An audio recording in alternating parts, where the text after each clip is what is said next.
Welcome to the IQ unit. मेरा नाम है सूरज। ज़रा एक पल के लिए सोच कर देखो, अभी इसी वक्त जब तुम ये वीडियो देख रहे हो, दुनिया के किसी कोने में हज़ारों डेटा सेंटर्स धड़क रहे हैं। हर धड़कन के साथ बिजली जल रही है, पानी बह रहा है, हीट पैदा हो रही है।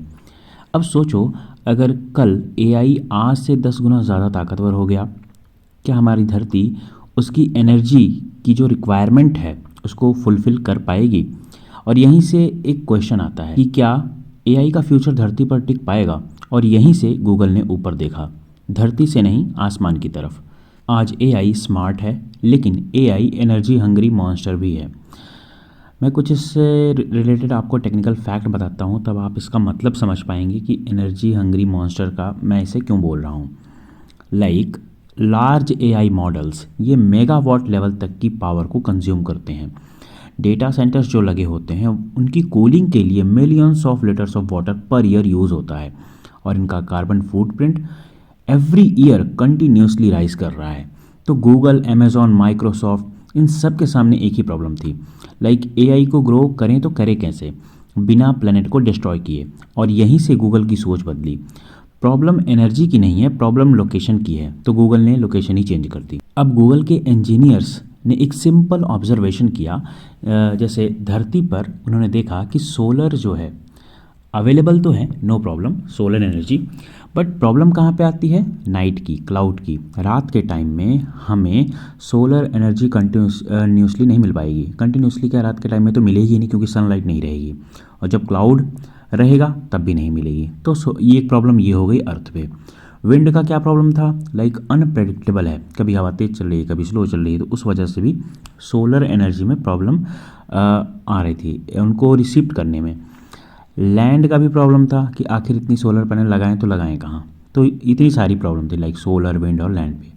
धरती की अगर मैं बात करूँ तो लोकेशन चेंज करके साइंटिस्ट ने क्या किया, इसको स्पेस में लोकेट करने का एक आइडिया प्रपोज किया कि अब सपोज अगर करिए कि अगर हम इसे सोलर पैनल्स को स्पेस में डिप्लॉय करते हैं तो वहाँ पे 24/7 सनलाइट एक तो मिलेगी, और ना ही किसी प्रकार के एटमॉस्फेयर लॉस का प्रॉब्लम रहेगा। साथ ही जो रात वाली प्रॉब्लम है वो हमें नहीं झेलनी पड़ेगी, और दूसरी बात, वेदर का कोई भी इशू वहाँ पे नहीं आएगा। So technically space solar panels 6 से 10 गुना ज़्यादा मोर एफिशिएंटली काम करेंगे, और ज़ीरो शैडो साइकिल्स यहाँ पे रहेगी। वो क्यों? इसलिए क्योंकि ये जो सैटेलाइट्स हैं सोलर पैनल के साथ, ये जियो स्टेशनरी ऑर्बिट में प्लेस किए जाएंगे, और यहाँ पे सनलाइट डायरेक्टली ऑब्जेक्ट पे हिट करती है, डायरेक्टली, सीधा, ठीक है, 90 डिग्री पे के एंगल पे। और यहीं से जन्म लेता है गूगल का प्रोजेक्ट सन कैचर। सो इस वीडियो में हम इसी के बारे में बात करेंगे डिटेल में कि आखिर प्रोजेक्ट सन कैचर क्या है। प्रोजेक्ट सन कैचर का कोर आइडिया बहुत ही सिंपल है, लेकिन एग्जीक्यूशन एक्सट्रीमली एडवांस है। मैं आपको समझाता हूँ एक एक करके। लाइक ये सिर्फ स्टोरेज सैटेलाइट नहीं है। डेटा सेंटर्स की यदि मैं बात करूँ, ये केवल और केवल स्टोरेज सैटेलाइट नहीं है। कैसे? ये है ऑर्बिटल AI डेटा सेंटर्स। इसमें होंगे क्या क्या? ऑनबोर्ड कंप्यूटिंग, लाइक TPU और GPU प्रोसेसिंग के लिए, ऑटोनोमस डिसीजन मेकिंग, साथ ही एज कंप्यूटिंग फ्रॉम ऑर्बिट से इसमें इनबिल्ट होगी। मतलब डेटा प्रोसेस होगा धरती पर पहुंचने से पहले ही। अब थोड़े से इसके टेक्निकल आर्किटेक्चर्स के बारे में समझते हैं कि आखिर किस तरीके से सारी चीज़ें एक दूसरे से इंटीग्रेट हैं। अब डीप टेक्निकल पार्ट की अगर मैं बात करूं, लाइक ऑर्बिटल कंप्यूट नोड्स, यानी हर सैटेलाइट AI एक्सेलरेटर के साथ इनबिल्ट होगा। लाइक उसमें TPU GPU क्लास के प्रोसेसर्स उसमें इनबिल्ट होंगे फॉर प्रोसेसिंग के लिए। रेडिएशन हार्डेंड चिप्स उसमें लगे होंगे। ऑटोनोमस वर्कलोड शेड्यूलिंग उसमें चलती रहेगी। अब इनकी ज़रूरत क्या है? देखो, इनकी सिंपल सी बात है कि इसकी ज़रूरत हमें इसलिए पड़ेगी ताकि हम लेटेंसी को रिड्यूस कर सकें, अर्थ बैंडविड्थ को बचा सकें, फास्टर AI इंटरफेस को इंट्रोड्यूस कर सकें। अब बात आती है स्पेस सोलर पावर सिस्टम की। देखो, सोलर पैनल्स के साथ मल्टी जंक्शन सेल इन्वॉल्व होते हैं। इसमें हाई एफिशिएंसी होती है, मोर देन 30%। साथ ही कंटिन्यूस एक्सपोजर इसका हमें मिलता रहेगा स्पेस में। पावर स्टोरेज की यदि मैं बात करूँ तो इसमें एडवांस स्पेस ग्रेड बैटरीज लगी होंगी जो पावर को स्टोर करेंगी। Possible microwave power routing internally इसमें लगाए जाएंगे। तो अगर मैं फाइनल आउटपुट की बात करूँ तो AI काम करेगा ऑन प्योर सोलर एनर्जी। इस कंडीशंस में। और लेज़र कम्युनिकेशन अगर मैं बात करूँ इसमें, तो जो ऑप्टिकल्स लिंक्स यूज़ किए जाएंगे, देखो इसमें सिंपल सी बात है कि रेडियो वेव्स नहीं होंगी, ना के बराबर यूज़ ही नहीं करेंगे। और लेज़र इंटर सैटेलाइट लिंक्स का यूज़ करेगी। तो इसके टेक्निकल एडवांटेजेस अगर हम देखें तो एक्सट्रीमली हाई बैंडविड्थ का यूज़ करेगी, लो इंटरसेप्शंस रिस्क रहेगा, साथ ही near light speed data transfer इसमें पॉसिबल हो पाएगा। यानी लेज़र जो है ग्राउंड पे जो स्टेशन होंगे उनको सिग्नल भेजेगी और उस ग्राउंड स्टेशन से हम इंडिविजुअल यूजर्स को जो है सिग्नल ट्रांसमिट कर पाएंगे। अब थर्मल मैनेजमेंट जो कि मोस्ट इम्पॉर्टेंट पार्ट है इसका, कि क्या स्पेस में भी ऐसी प्रॉब्लम आएगी, क्योंकि हम अर्थ पे तो वाटर के थ्रू कूलिंग प्रोवाइड करते थे, तो इसको भी समझते हैं। स्पेस में कूलिंग ट्रिकी है, बिकॉज देखो स्पेस में तो ऑलरेडी वैसे भी टेम्परेचर बहुत डाउन रहता है, बट फिर भी हम क्या क्या मेजर उसमें अपना सकते हैं। जैसे रेडियो एक्टिव कूलिंग पैनल्स का यूज़ कर सकते हैं, heat dissipations via infrared emission provide कर सकते हैं, also no water cooling required. Now the most important thing is why this is a revolution. अब समझो कि ये सिर्फ गूगल का प्रोजेक्ट क्यों नहीं है, बिकॉज एनवायरमेंटल इम्पैक्ट इससे बिल्कुल ना के बराबर होगा। समझाता हूँ कैसे।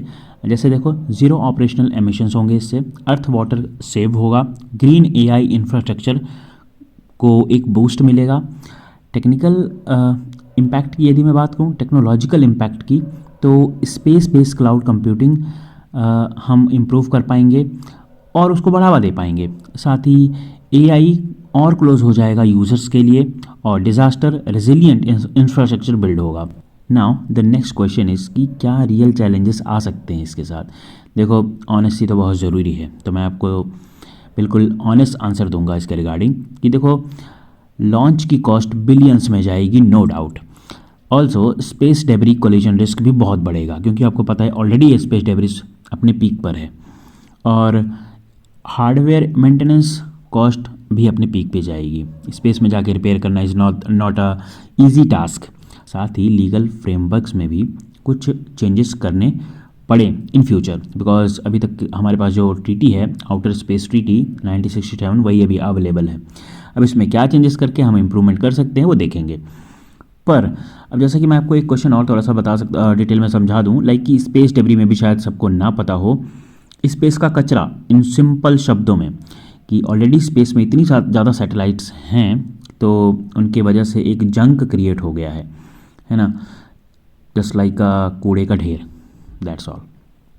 लेकिन हर रेवोल्यूशन पहले इम्पॉसिबल ही लगती है। इनिशियली सबको यही लगता है कि ये तो क्या ही कर लेगी, एक टाइम बाद वो अपना असली इम्पैक्ट दिखाती है। बट एनीवे वो तो बात की बात, हम देखेंगे कि क्या हो सकता है। बट एक रोमांटिक फ्यूचर की यदि मैं बात करूं, तो अब ज़रा आखिरी सीन इमेजिन करके देखो। आप रात है, तुम आसमान की तरफ देखते हो, स्टार्स के बीच कुछ हल्की सी चमक, वो सैटेलाइट नहीं है, वे फ्यूचर के डेटा सेंटर्स हैं। एआई काम कर रहा है बिना धरती को नुकसान पहुंचाए। टेक्नोलॉजी अब दुश्मन नहीं है, साथी बन चुकी है। और शायद पहली बार इंसान ने सीखा है कि प्रोग्रेस ऊपर जा सकता है बिना ज़मीन को जलाए। सो प्रोजेक्ट सन कैचर सिर्फ गूगल का सपना नहीं है, ये एक वादा है कि फ्यूचर ब्राइट होगा, लिटरली भी और मोरली भी। सो आई होप मैंने जितनी भी चीज़ें आपको इसके रिगार्डिंग बताई हैं, प्रोजेक्ट सन कैचर जो गूगल का डेटा सेंटर है, इसके रिगार्डिंग, इसके प्रोज, इसके कॉन्स, इसके technical facts, everything, I hope you will get it very well. But अगर आपका फिर भी कोई डाउट है, कमेंट सेक्शन आपके लिए ओपन है। Thank you for watching this, have a great day.